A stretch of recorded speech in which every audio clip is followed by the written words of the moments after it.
FM 100. FM 100.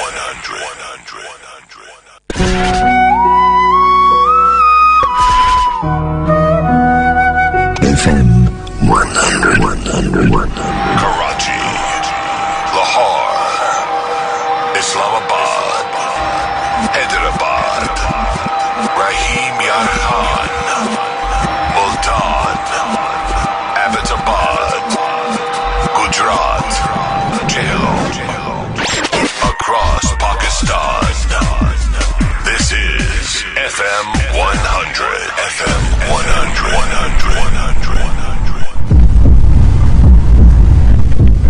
The heartbeat of Pakistan.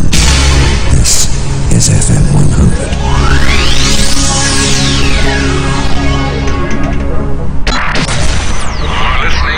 100 on the FM dial. We are Back. शुरू अल्लाह के नाम से जो बड़ा मेहरबान और निहायत रहम करने वाला है। अस्सलाम वालेकुम पाकिस्तान, आप सुन रहे हैं FM 100 और मैं हूं आपका दोस्त, आपका होस्ट राहिल सिद्दीकी, आपके पसंदीदा प्रोग्राम में जिसका नाम है इंसुलिन और रमज़ान। ये प्रोग्राम गेट्स फार्मा के ताउन से पेश किया जा रहा है। गेट्स की बुनियाद 1995 में रखी गई और आज गेट्स 700 कौमी और बैनुल अक़वामी फार्मास्यूटिकल कंपनीज में सेकंड नंबर पे रैंक होती है। इसके साथ साथ गेट्स पाकिस्तान की वो वाहिद फार्मास्यूटिकल कंपनी है जिसकी मैन्युफैक्चरिंग फैसिलिटी और क्वालिटी कंट्रोल लैब WHO से अप्रूव्ड है। आज हमारे साथ स्टूडियो में मौजूद हैं प्रोफेसर डॉक्टर जाकिर अलावी। आप सीनियर कंसल्टेंट एंडोक्राइनोलॉजिस्ट हैं। इस वक्त मेडिकेयर अस्पताल और साउथ सिटी अस्पताल से वाबस्ता है और प्रीवियसली लियाकत नेशनल हॉस्पिटल को as a head of endocrinologist serve करते रहे हैं। आपसे गुफ्तगू होगी इंसुलिन और रमज़ान पे। अस्सलाम वालेकुम डॉक्टर साहब। वालेकुम अस्सलाम and thank you for having me. Sir, सबसे पहले आपका शुक्रिया कि आपने प्रोग्राम इंसुलिन और रमज़ान के लिए वक्त निकाला और हमारे साथ इस मुहिम में शामिल हुए। बहुत शुक्रिया, बहुत शुक्रिया। इससे पहले कि मैं सवालात की तरफ बढ़ूं, नाजरीन और सामीन दोनों को बताना चाहूँगा कि ये एक लाइव शो है। हम दौरान एक प्रोग्राम आपकी कॉल्स को लेंगे और आप अपनी कॉल्स डॉक्टर अलावी से 111-100 पे कॉल करके पूछ सकते हैं और SMS के लिए आपको अपने टेक्स्ट मैसेज के ऑप्शन में जाकर कराची लिखकर स्पेस देना होगा और उसे 3636 पे सेंड करना होगा। तो डॉक्टर साहब, मेरा पहला सवाल कि ज़ियाबतीज़ या डायबिटीज़ जिसे कहते हैं वो क्या है? बहुत शुक्रिया। देखें, ये सबसे इम्पोर्टेंट सवाल है। ज़ियाबतीज़ एक मर्ज़ ऐसा है जिसमें खून के अंदर शुगर की शरह बढ़ जाती है, नॉर्मल से ज़्यादा हो जाती है और ये इसलिए होती है क्योंकि जिस्म के अंदर आम तौर पे इंसुलिन एक ऐसा केमिकल है जो कि आम तौर पे शुगर को उसके ठिकाने लगाता है और इसका इस्तेमाल बेहतर करता है खून में से। उसकी कमी एक रिलेटिव डेफिशिएंसी या सचमुच डेफिशिएंसी हो जाती है। डायबिटीज़ के कई इक़साम हैं। 3 मेजर आम इक़साम टाइप 1 डायबिटीज़ होती है जो कि आम तौर पे यंगर एज ग्रुप में आती है। इसके अंदर इंसान की इंसुलिन बनाने की सलाहियत मुकम्मल तौर पे ख़त्म हो जाती है, जिसकी वजह से वो आम तौर पे डे 1 से इंसुलिन डिपेंडेंट होते हैं। उनका इलाज सिर्फ इंसुलिन से हो सकता है। ठीक है। दूसरी किस्म टाइप 2 डायबिटीज़ है जिसके अंदर 2 डिफेक्ट होते हैं। इंसुलिन के काम में रुकावट, यानी कि जिसको हम इंसुलिन रेजिस्टेंस कहते हैं, और उसके साथ साथ इंसुलिन की कमी। तो एक तरफ रुकावट है जिससे इंसुलिन की डिमांड बढ़ गई, दूसरी तरफ इंसुलिन की पैदावार की कमी है। ये दोनों चीज़ें मिला के टाइप 2 डायबिटीज़ हो जाती है।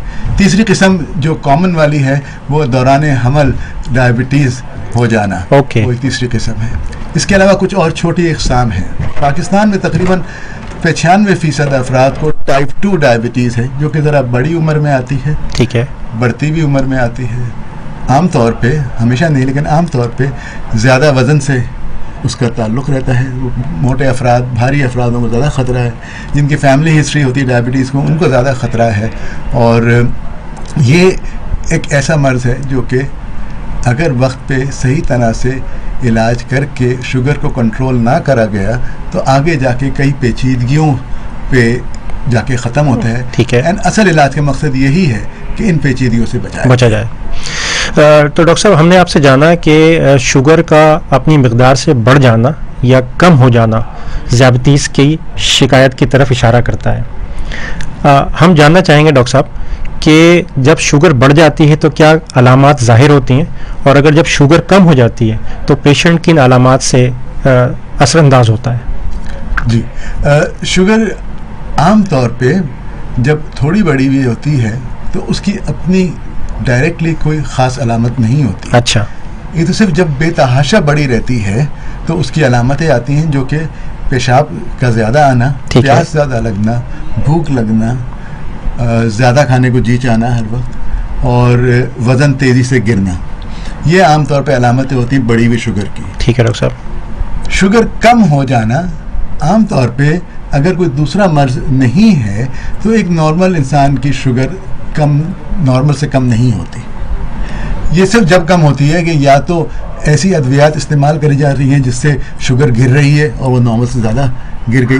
ठीक है जी। ठीक है, जैसे कि कोई डायबिटिक मरीज़ ऐसी दवा ले रहा है जिससे शुगर गिर सकती है और वो अपने ग़िज़ा में तब्दीली ले आए, खाना छोड़ दे या दवा ज़्यादा ले ली जाए, इनसे शुगर गिर जाती है। तो इस बैलेंस के अंदर ख़राबी अगर आ जाए तो कुछ दूसरे अमराज हैं जिसके अंदर नॉर्मल आदमी की शुगर गिर सकती है, लेकिन ये अनोखे होते हैं और कम होते हैं। अगर आम हालात में देखे जाएं तो अक्सर हमने सुना है मरीज़ हमसे कहते हैं कि मेरी शुगर कम हो जाती है। हाँ जी। असल में वो ये कहना चाह रहे हैं कि उन्हें कमज़ोरी का एहसास हो रहा है, नकाहत का एहसास हो रहा है, जिसको वो एक्सप्लेन करने के लिए कहते हैं कि हमारी शुगर मेरी कम हो रही है। दरहकीकत शुगर एक्चुअली कम नहीं हो रही है, वो कमज़ोरी और उसको या जैसे देखें आजकल रमज़ान है। हाँ जी। इफ्तार से पहले जो हम सबका एक हाल होता है उसको अक्सर लोग कहते हैं हमारी शुगर कम हो गई उस हाल को। ठीक है। वो एक्चुअली सिर्फ एक जिस्म आवाज़ लगा रहा है कि भूख लग रही है, खाना खाना है, ग़िज़ा की ज़रूरत है। बिल्कुल सही। अच्छा सर, ये जो सिम्टम्स हैं, जैसे आपने भी इशारा भी किया रोज़े में आपको फील होते हैं, लेकिन क्या डायबिटिक पेशेंट्स में ये वेरी करते हैं सिम्टम्स रोज़े की हालत में? डायबिटिक पेशेंट्स के अंदर देखिए, जो ख़ास तौर पर वो डायबिटिक जिनकी काफ़ी मुद्दत से डायबिटीज़ है। ठीक है। डायबिटीज़ जब बहुत मुद्दत की हो जाती है तो कुछ हमारे ऑटोनॉमिक नर्वस सिस्टम, जो कि इनवॉलंटरी ऑटोमेटिक नर्वस सिस्टम होता है, उसके अंदर नसों में ख़राबी आ जाती है और हमारे यहाँ हमारे ये डिफेंसिव सिम्टम्स जो होते हैं उनको महसूस करने की सलाहियत कम हो सकती है, तो उनमें ज़रा महसूस कम होता है। लेकिन अगर किसी शख्स की शुगर बेतहाशा आमतौर पर बढ़ी रहती है या नॉर्मल से ज़्यादा आम रहती है तो वो शख्स की शुगर जब नॉर्मल भी आती है तो उसे कम महसूस होने लगती है। तो सिम्टम्स वेरी कर सकते हैं, लेकिन इन सिम्टम्स को ख़ास रिलाई नहीं करा जा सकता। अच्छा जी। इन पे भरोसा नहीं किया जा सकता क्योंकि दूसरे सिम्टम्स जो आते हैं रोज़े के साथ, उसके साथ मिक्स होके फैसला करना बड़ा मुश्किल होता है कि शुगर बढ़ गई है उसका सिम्टम है या शुगर कम हो रही है। शुगर कम होने की अलामतें तो काफ़ी वाज़ेह होती हैं। इंसान को एक घबराहट सी होती है, हाथ पैर में कपकपी का एहसास होता है, दिल की धड़कन तेज़ हो जाती है, एक ठंडा पसीना आने लगता है। और भूख का एहसास होता है, कभी कभी धुंधला नज़र आने लगता है। ये कंडीशन जो है इसकी अलामत होती है कि ट्रूली ब्लड शुगर नॉर्मल से कम हो गई है। ओके। तो सर फिर अगला सवाल ये है कि क्या जो डायबिटिक पेशेंट्स हैं वो रोज़ा रख सकते हैं? ओके, डायबिटिक पेशेंट्स बेशतर तो रोज़ा रख सकते हैं। कुछ ख़तरात हैं जो कि डायबिटिक के मरीज़ों पे होते हैं एंड कुछ एहतियात करनी पड़ती है। ठीक है। एंड कुछ ऐसे लोग हैं जिनके लिए रोज़ा रखना मौजू नहीं है बल्कि ख़तरनाक है। ठीक। अगर इसकी वजाहत करूँ तो एक वेल कंट्रोल्ड डायबिटिक जो ऐसी अद्वियात पे है जिससे ब्लड शुगर नॉर्मल से कम नहीं होती और जिसकी डायबिटीज़ के साथ उसको दूसरी पेचीदगियाँ नहीं हैं, ऐसे शख्स को रोज़ा रखने में कोई हर्ज नहीं है। ठीक है जी। बस उसकी दवाइयों के अंदर थोड़ी रद्द-बदल की ज़रूरत हो सकती है। दूसरे लोग वो हैं जिनकी शुगर पहले से बहुत कंट्रोल में नहीं रही है या बहुत ज़्यादा बढ़ी रही है। ऐसे शख्स को रमज़ान के अंदर आमतौर पे ख़तरा थोड़ा ज़्यादा होता है। तीसरी कैटेगरी वो शख्स है जिसको बेतहाशा पेचीदगियाँ हैं, जो कि इंसुलिन के ऊपर है और पेचीदगियों के साथ इंसुलिन के ऊपर है। ऐसे शख्स के लिए और ख़ास तौर पे अगर उसकी शुगर प्री रमज़ान बिगड़ी रही है, ज़्यादा बढ़ी रही है, ज़्यादा कम होती रही है। ऐसे लोग जिनको लो शुगर की अलामतें नहीं होती, जिसको हम हाइपोग्लाइसीमिया अनअवेयर कहते हैं, ऐसे लोगों के लिए भी रोज़ा रखना ख़तरनाक है। ये अगर पेचीदगियाँ नहीं हैं तो आमतौर पे रोज़ा रख भी सकते हैं। एंड मेरे ख्याल से तो कई ऐसी सिचुएशन होती हैं जिसमें रोज़ा बेनिफिशियल होता है उस डायबिटिक पेशेंट के लिए। आमतौर पर हम टाइप 2 डायबिटीज़ की बात कर रहे हैं। ठीक है। टाइप 1 डायबिटिक जो कि प्योरली इंसुलिन डिपेंडेंट होती है, उसके अंदर रोज़ा ज़्यादा ख़तरे वाला है। अच्छा। उसमें भी कुछ ऐसे लोग हैं जिनके लिए रोज़ा रखना मौजू है, वो रख सकते हैं, लेकिन इसके लिए ये बहुत ज़रूरी है कि वो शुगर वेल कंट्रोल्ड हो, पेचीदगियाँ ना हो, अपने डॉक्टर से मिलते रहें और ख़ास तौर पे रमज़ान से पहले प्लानिंग के साथ डॉक्टर से मुलाकात करी जाए। कम से कम 6 से 8 हफ्ते पहले मुलाकात करें, डॉक्टर को प्लान बताया जाए रोज़े का, एंड उसके लिए उसकी कुछ तजावीज़ होंगी मॉनिटरिंग की, और वो शख्स मॉनिटर ज़रूर करे, अपनी ब्लड शुगर को चेक करता रहे। सर, एक हमें SMS मौसूल हुआ है। ज़ुबैर साहब पूछते हैं कि मेरी उम्र 45 साल है और मैं इंसुलिन से अपनी शुगर को मैनेज करता हूँ, रोज़ा रख रहा हूँ, लेकिन दौरान रोज़ा मुझे कई दफ़ा ऐसा एहसास होता है, अलामात ज़ाहिर होती हैं कि मुझे शुगर बढ़ी हुई है। इस सूरत हाल में मुझे क्या करना चाहिए? जी, ये तो बहुत ज़रूरी सवाल है। मैं ओवरऑल बताता हूँ। ज़ुबैर साहब के सवाल का जवाब तो ये है कि देखें, अगर शुगर बढ़ी महसूस हो रही है तो सबसे पहले तो शुगर चेक कर ली जाए, क्योंकि अगर किसी शख्स की शुगर नॉर्मल से बहुत ज़्यादा हो गई, यानी कि 300 मिलीग्राम से ज़्यादा अगर हो गई, तो उस शख्स को रोज़ा खोल देना चाहिए। ठीक है। क्योंकि ये वो लेवल है जिसके ऊपर जिस्म के अंदर पानी की कमी ज़्यादा हो जाती है एंड कुछ ख़तरे बढ़ जाते हैं। ख़ास तौर पे क्लॉटिंग के ख़तरे बढ़ जाते हैं, फालिज का ख़तरा बढ़ जाता है। तो 300 से ऊपर शुगर में रोज़ा खोल देना चाहिए। इसके अलावा रोज़े में किसी वक्त भी अगर शुगर 70 से कम हो गई तो रोज़ा खोल देना चाहिए। ठीक है। ख़ास तौर पे सुबह के पहले हिस्से में रोज़ा रखने के कुछ देर घंटों बाद ही अगर शुगर 80 से कम हो गई है तो हमें ये पता है कि बकिया दिन बाकी है और उसके अंदर शुगर और गिरेगी, कम हो जाएगी, तो रोज़ा उस वक्त भी खोल देना चाहिए। बिल्कुल ठीक है सर। सर, ये बताइएगा कि रमज़ान में बेस्ट न्यूट्रिशन प्लान क्या हो सकता है एक डायबिटिक पेशेंट के लिए? द बेस्ट न्यूट्रिशन प्लान तो इंडिविजुअलाइज होता है। ठीक है। इन जनरल अगर हम बात करें तो रमज़ान में हम ये कहते हैं एक डायबिटिक पेशेंट जो कि रोज़ा रख रहे हैं कि इफ्तार के वक्त तो वो थोड़ा सा कार्बोहाइड्रेट खा लें, बहुत ज़्यादा फ्राइड एंड चिकनी चीज़ें अवॉइड करें। ठीक है। जैसे फ्राइज अगर खाने का दिल चाह रहा है, सब खा रहे हैं, तो वो छोटे वाले समोसे जो होते हैं, वो एक समोसा है उसके बदले में 2-3 पकौड़े उसके बदले में। इसके अलावा वो अगर एक आधा प्याला दही फुल्की, आधा प्याला फ्रूट चाट बगैर चीनी वाला और हल्के नमक वाला वो इस्तेमाल कर लिया जाए तो अच्छी बात है। और खाना जो खाएंगे वही जो डायबिटिक एहतियात के साथ आम दिनों में खाना खाया जाता है, रात का वही खाया जाएगा। सहरी के वक्त हम ये कहते हैं कि थोड़ा सा, जो कि आम तौर पे हम डायबिटिक को चिकने से परहेज़ करने को कहते हैं। ठीक है जी। घी, मक्खन, तेल से परहेज़ करने को कहते हैं, लेकिन हम कहते हैं रमज़ान में सहरी के वक्त थोड़ी सी चिकनाहट वाली कोई एक चीज़ ले ली जाए। अच्छा। जैसे कि एक पराठा ले लिया जाए। ठीक है। एक आधा प्याला दही का ले लिया जाए। तो ये इसलिए ज़रूरी है कि जो भी हम सहरी पे कार्बोहाइड्रेट्स खाते हैं वो कुछ घंटों के अंदर इस्तेमाल कर लेता है। एंड सस्टेन करने के लिए, ख़ासतौर पे आजकल के लंबे रोज़े, जिसम को न्यूट्रिशन सस्टेन करने के लिए थोड़े से फैट की ज़रूरत होती है। ठीक है जी। ये एक तोहफा समझ लें रमज़ान का, क्योंकि सहरी पे अलाउ होता है कि पराठा खाना। आमतौर पे मैं अपने मरीज़ों को बहुत ज़्यादा ग्रीसी चीज़ें खाने को मना करता हूँ। ठीक है। लेकिन रोज़े में अलाउड, सहरी पे अलाउड। तो इसका मतलब ऐसे रोज़े में आपकी ओपीडी बढ़ जाती होगी, लोग जान के चाहते होंगे आप बताएं उन्हें सहरी में जो है ना पराठे खिलवाएं, और लोग सुनना चाहते होंगे ये बात आपसे। रमज़ान से पहले बढ़ जाती है। रमज़ान से पहले बढ़ जाती है, जो कि सही तरीका भी यही है, रमज़ान से पहले आना चाहिए डॉक्टर के पास। बिल्कुल ठीक है। सर, ये बताइएगा कि मेडिसिन के औकात भी क्या चेंज हो जाते हैं, जैसे कि मॉर्निंग डोज इफ्तार में और नाइट डोज जो है वो सहरी में, मैं बात कर रहा हूँ इंसुलिन के हवाले से सर।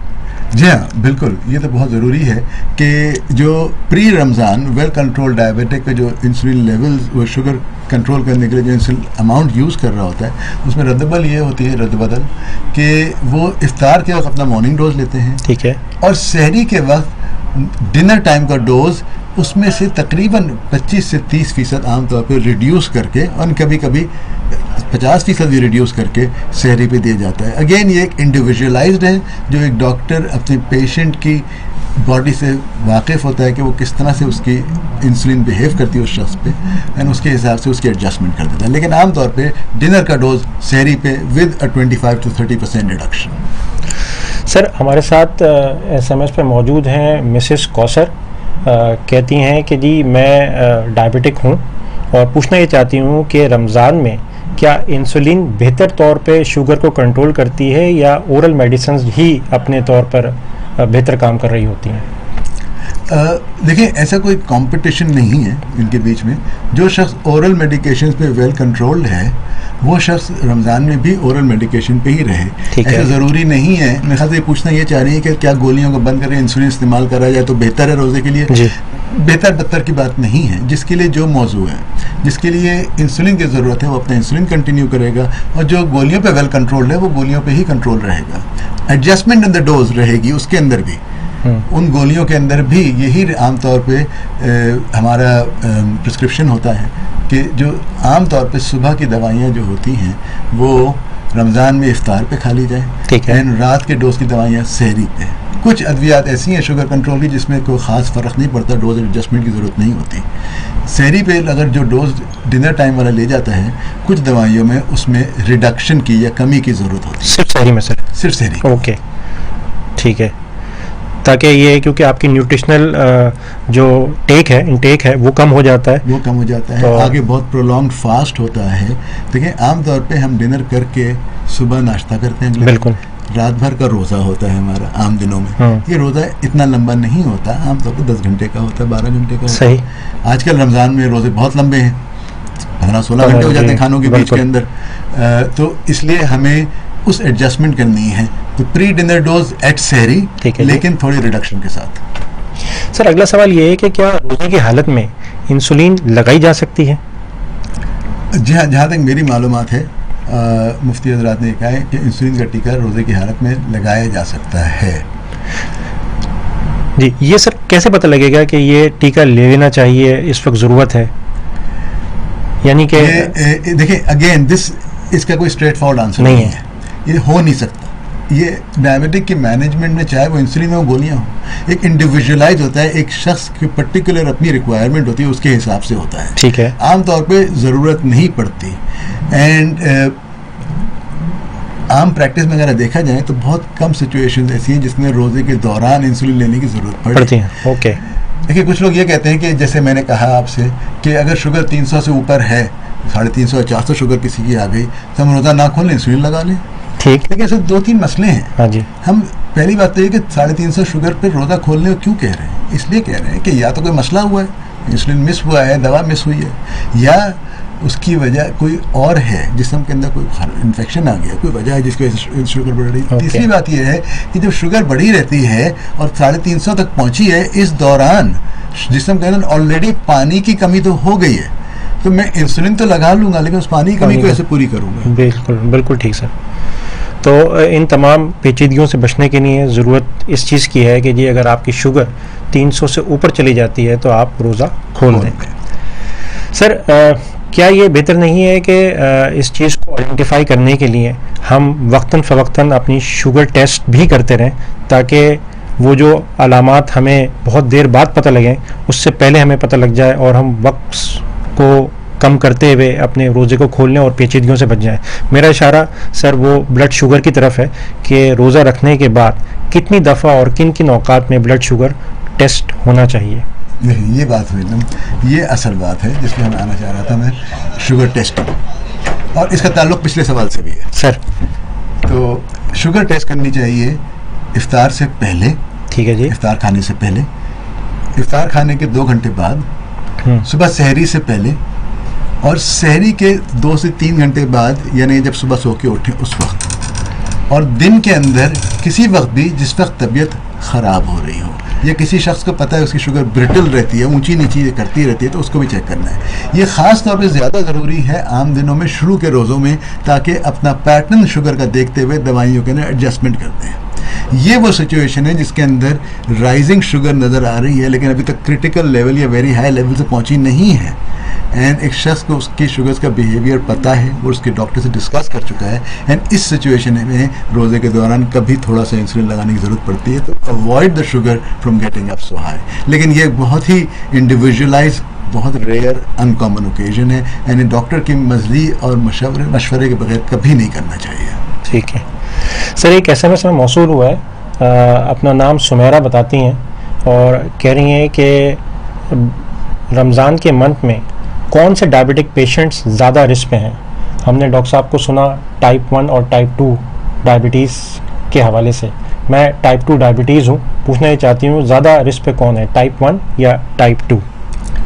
जी, जैसे कि मैंने पहले इशारा किया था, टाइप 1 डायबिटिक ज़्यादा ख़तरे पे हैं। ये वो लोग हैं जिनके अंदर शुरू से इंसुलिन की कंप्लीट डेफिशिएंसी हो जाती है, वो टोटली इंसुलिन डिपेंडेंट होते हैं। ख़ास तौर पे वो टाइप 1 डायबिटिक जिनके अंदर हाइपोग्लाइसीमिया अनअवेयरनेस है, यानी कि लो ब्लड शुगर महसूस करने की सलाहियत नहीं है। उसके अलावा वो टाइप 1 डायबिटिक जो लॉन्ग स्टैंडिंग टाइप 1 डायबिटीज़ है, और उसके साथ उनको कोई पेचीदगी है, ख़ास तौर पे गुर्दे ख़राब होने की पेचीदगी अगर है।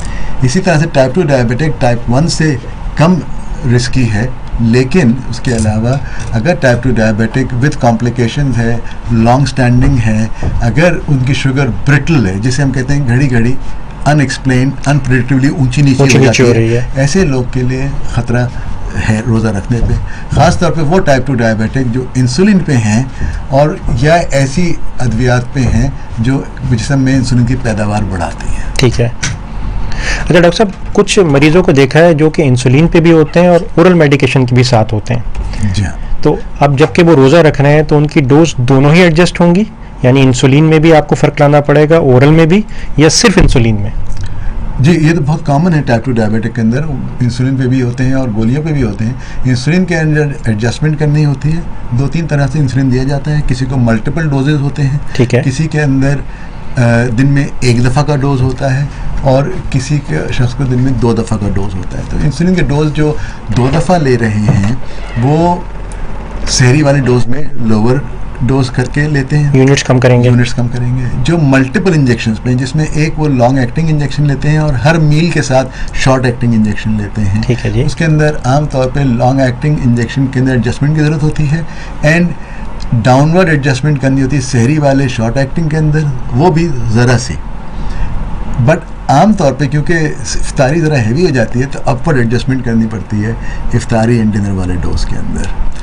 और गोलियों के अंदर जैसे मैंने कहा, ऐसे लोग भी ऐसी गोलियों पे हो सकते हैं जो इंटरनल इंसुलिन की प्रोडक्शन बढ़ा रहे हैं, उसके अंदर डोज में एडजस्टमेंट करनी पड़ती है सहरी के वक्त। कुछ अद्वियात ऐसी इस्तेमाल होती हैं जिसके अंदर डोजेज की एडजस्टमेंट की ज़रूरत नहीं होती है। ये सारी बातें कम से कम 4 से 6 हफ्ते पहले डिस्कस हो जानी चाहिए आपके मॉलिज के साथ, जो कि डॉक्टर आपको बताएगा कि कौन सी दवाइयों के अंदर कौन से डोज में एडजस्टमेंट की ज़रूरत है, ताकि आप भरपूर तरीके से रमज़ान की महीने को पा सकें।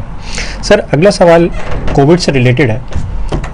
पूछा ये जा रहा है कि जी क्या कोविड जो वायरस डायबिटिक पेशेंट्स पे जल्दी असरअंदाज होता है? कोविड वायरस डायबिटिक पेशेंट को ज़्यादा जल्दी लग नहीं जाता, लेकिन जब लगता है तो उस पर ज़्यादा मुज़र असर होता है। और कॉम्प्लिकेशंस का रिस्क ज़्यादा है, hospitalisation, serious illness, going to ICU and खुदा न खास्ता मॉर्टेलिटी में भी, यानी कि मौत वाक़ई होने का भी ख़तरा ज़्यादा होता है। तो सर वो तमाम डायबिटिक पेशेंट्स जो कि रोज़ा रख रहे हैं, अगला सवाल यही है, उनमें क्या ये फिर चांसेस बढ़ जाते हैं कोविड वायरस के? नहीं, कोविड वायरस का चांसेस रोज़ा रखने से ताल्लुक़ नहीं है, सोशल इंटरेक्शन से है। तो अगर आप मुझसे कहें रोज़े से ताल्लुक़ है तो नहीं ताल्लुक़ है, रमज़ान से ताल्लुक़ ज़रूर है, रोज़े से नहीं है। क्योंकि रमज़ान में आम तौर पे बाज़ारों में भीड़, ईद की शॉपिंग, SOPs के बग़ैर बड़े इज्तिमा, चाहे वो नमाज के तरावी के हों, वो हमारे लिए ख़तरा ज़्यादा है कोविड फैलने का। बिल्कुल ठीक। सर, 2 टर्म बहुत ज़्यादा सुनने में आती हैं, एक हाइपोग्लाइसीमिया, एक हाइपरग्लाइसीमिया। अक्सर औकात लोग ये कहते नज़र आते हैं कि जी मैं हाइपो में चला जाता हूँ या चली जाती हूँ, और वो बड़ी तशवीशनाक सूरत हाल होती है। सर नाजरीन और सामीन को बताइएगा हाइपर है क्या, हाइपो क्या है, और इस सूरत हाल में उन्हें क्या करना चाहिए। हाइपोग्लाइसीमिया लो ब्लड शुगर को कहते हैं, hyperglycaemia high blood sugar को कहते हैं। जो नॉर्मल से बहुत ज़्यादा हो जाती है उसे हाइपर ग्लाइसीमिया कहते हैं। लो ब्लड शुगर की अलामतें थोड़ी देर पहले मैंने बताई थी, फिर दोहरा देता हूँ। धड़कन तेज़ हो जाती है, पसीना आता है, घबराहट सी होती है, एक ठंडा पसीना आ जाता है। ठीक है। भूख का एहसास होने लगता है, आंखों का धुंधलापन होता है, कमज़ोरी का एहसास होता है, और एक बार कोई ये शख्स एक्सपीरियंस कर ले तो ज़िंदगी में दोबारा भूलता नहीं है। ये बहुत वाज़ेह और क्लियर होता है, बहुत क्लियर होता है। ये अलामतें अगर आ रही तो शुगर चेक करने का मौका है तो फ़ौरन शुगर टेस्ट करी जाए। अगर 70 से कम है तो उसे लो मानते हैं। लेकिन कई लोगों को ये अलामतें हायर लेवल पे 100 पे भी आ जाती है, ख़ास तौर पे वो शख्स जिसकी शुगर पहले बहुत बिगड़ी रही है। ठीक है जी। तो वो उसका ब्रेन ज़रा कंफ्यूज हो जाता है और 100 पे भी वही अलामतें आने लगती हैं। ये होती है हाइपोग्लाइसीमिया की, यानी लो शुगर। हाइपरग्लाइसीमिया की अलामतें पेशाब की ज़्यादती, मुंह खुश्क होना, प्यास बहुत ज़्यादा लगना, और कभी कभी कुछ नकाहत का एहसास। लेकिन हाइपरग्लाइसीमिया के सिम्टम्स जो हैं वो बहुत रिलायबल नहीं होते। हाइपरग्लाइसीमिया के सिम्टम्स उस वक्त आते हैं जब शुगर बेतहाशा बढ़ जाती है और लेवल वो कभी पहुंचना ही नहीं चाहिए। ठीक है। आम तौर पे जैसे कि फॉर एग्जांपल अगर मैं कहूँ किसी की शुगर निहार मुँह 180 आ रही है, उसे कोई शिकायत नहीं होगी, शायद थोड़ा सा पेशाब एक्स्ट्रा आ रहा हो। ठीक है। लेकिन वो शुगर बहुत ख़राब है, ख़राब नहीं बहुत ख़राब है। तो हाइपरग्लाइसीमिया तो बहुत ज़्यादा शुगर बढ़ जाती है, 250-300 रहने लगती है जब आते हैं अलामतें, तो उस लेवल पर पहुंचना ही नहीं चाहिए। और ये अलामतें आ रही हैं तो फिर आपको चेक करें एंड वजह मालूम करने की कोशिश करिए क्यों लेवल बढ़ रहा है। सर मैं IDF के रेफरेंस को कोट करना चाहूँगा। इंटरनेशनल डायबिटीज़ फेडरेशन 2021 कहती है कि जी इस वक्त 463 मिलियन पॉपुलेशन जो है वो डायबिटिक है, और एक्सपेक्ट ये किया जा रहा है कि ये तादाद 700 मिलियन हो जाएगी 2045 तक। और जिन रीजन्स के अंदर ये ज़्यादा देखी जाती है वो अफ्रीका है, मिडल ईस्ट है, नॉर्थ अफ्रीका है और साउथ ईस्ट एशिया है। सवाल ये डॉक्टर साहब कि क्या वजह है कि मखसूस खित्तों में इसमें ज़्यादा बढ़ावा आया हुआ है? बड़ा इंटरेस्टिंग सवाल है आपका, इसका कोई तहकीक वाज़ेह नहीं है। अच्छा। लेकिन हमें ये पता है क्या चीज़ें कंट्रीब्यूट कर रही हैं। एक तो हमारी प्रोबेबल जेनेटिक प्रीडिस्पोजिशन, जो जेनेटिक प्रीडिस्पोजिशन मतलब है हमारी जीन्स, जो एक इंसान की कंप्यूटर प्रोग्रामिंग होती है जीन्स में लिखी हुई होती है, एक तो वजह ये होती है। ठीक है। दूसरी वजह एक हमारे यहाँ इस जेनेटिक से हमारी बॉडी कॉम्पोजिशन एक साउथ ईस्ट एशियंस के पर किलोग्राम फैट का प्रोपोर्शन ज़्यादा होता है कंपेयर टू कॉकेशियंस। तीसरी बात ये हमारी ग़िज़ा कार्बोहाइड्रेट रिच है, हम कार्बोहाइड्रेट बहुत खाते हैं। फॉर एग्जांपल रोटी चावल हम जो है अपने गोश्त को या सालन को जो है एज अ फ्लेवरिंग इस्तेमाल करते हैं ना रोटी के साथ। सही। हम सालन नहीं खाते, हम रोटी खाते हैं। जो यूरोपियंस हैं, वेस्टर्नर्स हैं, वो बेसिकली मीट खाते हैं, स्टेक्स हैं। उनका कार्बोहाइड्रेट सपोर्टिव है, फ्लेवरिंग के लिए वो कार्बोहाइड्रेट यूज़ कर रहे हैं, वो बेसिकली मीट खा रहे हैं, चाहे वो जो भी किस्म का मीट खा रहे हैं, जिस तरह भी प्रिपेयर हुआ है। तो हमारी डाइट में बहुत बड़ा एक वाज़ेह फ़र्क है। ठीक है। तो इस वजह से ये भी एक बड़ा कंट्रीब्यूटर है। इसके अलावा क्या वजूहत हैं? इन जनरल देखा जाए तो हॉट क्लाइमेट्स में रहने वाले, हमारे जैसे मुल्कों में रहने वाले फिजिकली लेस एक्टिव होते हैं। हम लोग की एक्टिविटी लेवल कम होती है, गर्मी बाहर बहुत होती है, मौसम बहुत ख़राब होता है और दिल नहीं चाहता बाहर निकल के कोई एक्टिविटी करी जाए। और मुझे तो डर ये है, और बढ़ने की शरह होने की एक बड़ी वजह ये है, विद मॉडर्नाइजेशन हमारे बच्चों ने बाहर खेलना छोड़ दिया है। सर उनकी सारी फुटबॉल जो है टीवी स्क्रीन के ऊपर होती है। बिल्कुल सही कह रहे हैं, बहुत ख़तरे वाली बात है। सर आपके साथ मज़े की बातें चल रही हैं, बहुत सारे सवालात हैं, गर्ज़ प्रोग्राम का एक दौरानिया है, हमें उसको ख़त्म करना है। हम डॉक्टर साहब आखिर में आपसे जानना चाहेंगे कोई टेक होम मैसेज जो आप हमारे लिसनर्स को, हमारे व्यूवर्स को देना चाहें। टेक होम मैसेज मेरा सिर्फ ये है कि हमेशा पेट से कुछ कम खाना जाए, जब उठें खाने पे थोड़ा सा पेट अभी खाली महसूस करें, किसी वजह से भी बहाना बना के भी एक्टिविटी लेवल फिज़िकली एक्टिव रहें। अगर पानी पीना है बच्चों से ना मंगवाएं ग्लास, खुद उठ के जाके पानी पिएं, एक्टिव रहिए, खाना से पेट से कम खाएं। ख़ास तौर पर रमज़ान के अंदर आप वो सारी चीज़ें तकरीबन खाई जा सकती हैं जो रमज़ान में खाई जाती है, थोड़ी सी परहेज़ रखें और हाथ रोक के। हौला हाथ से। हौला हाथ। ठीक है, तो जनाब इसके साथ ही हम इजाज़त चाहेंगे। डॉक्टर साहब, आपका बहुत बहुत शुक्रिया कि आपने अपने बिजी स्केड्यूल में से प्रोग्राम इंसुलिन और रमज़ान के लिए वक्त निकाला और हमें मुफीद मशवरे दिए। इसके साथ ही राहिल सिद्दीकी को इजाज़त दें। जल्द मिलेंगे एक नए मेहमान के साथ, तब तक के लिए अल्लाह हाफ़िज़। अल्लाह हाफ़िज़।